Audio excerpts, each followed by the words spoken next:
नमस्कार मित्रांनो, तुम्ही जर गोवा फिरायचा प्लॅन करत असाल तर गोवा माइल्स हा ॲप नक्की डाउनलोड करा. गोव्याचे जे लोकल ट्रान्सपोर्ट आहेत, टॅक्सी आणि ऑटोज, ह्या फेअरपेक्षा गोवा माइलचे फेअर तुम्हाला 40 ते 50% स्वस्त मिळतील. गोवा माइल्स हा ॲप माझ्या माहितीप्रमाणे तिथल्या गव्हर्नमेंटसोबत टाईप आहे आणि गव्हर्नमेंटचा फुल सपोर्ट असतो. हा ॲपचे जर तुम्ही रिव्ह्यू पाहिले तर मी काही लोकांनी बघितलं, तिथल्या लोकल्स कारवाल्यांनी फेक रिव्ह्यू दिलेले आहेत की हा ॲपमध्ये फ्रॉड होतो वगैरे. पण मी स्वतः ट्रॅव्हलिंग केलेलं आहे.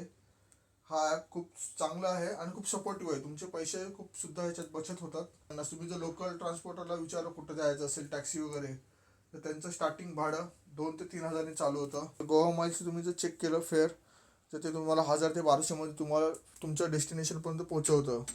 हे ॲप मुंबईच्या ओला उबेरसारखं तिथे काम करतं, कारण तिथे ओला आणि उबेर बॅन आहे. तर हे ॲप नक्की डाउनलोड करा आणि गोव्याची सफर करा.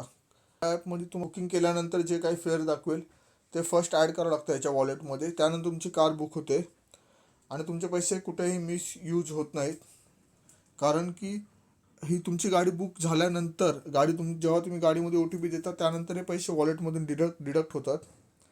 तुम्ही ओ टी पी शेअर केल्यानंतर तुमचे पैसे डिडक्ट होतात. त्यामुळे हे ॲप खरंच खूप छान आहे आणि मी स्वतः त्यांनी राईड केली होती. मी तुम्हाला माझी हिस्ट्री दाखवतो. तुम्ही पाहू शकता, हे माझे वॉलेट आहे. फक्त ही राईड माझी कॅन्सल झाली होती. मला लगेच ॲपने दुसरी राईड दिली विथिन 3 मिनिटामध्ये. दुसरं ऑप्शन तुम्हाला असे आहे की तुम्हाला जर कार ड्रायव्हिंग येत असेल, तुम्ही ते कार रेंटवर घेऊ शकता. आणि जर तुम्हाला ड्रायव्हिंग येत नसेल तर हा ॲप नक्की घ्या आणि तुमचे पैसे सेव्हिंग करा.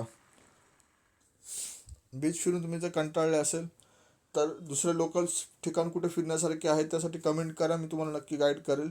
व्हिडिओला लाईक, शेअर आणि सबस्क्राईब नक्की करा. धन्यवाद.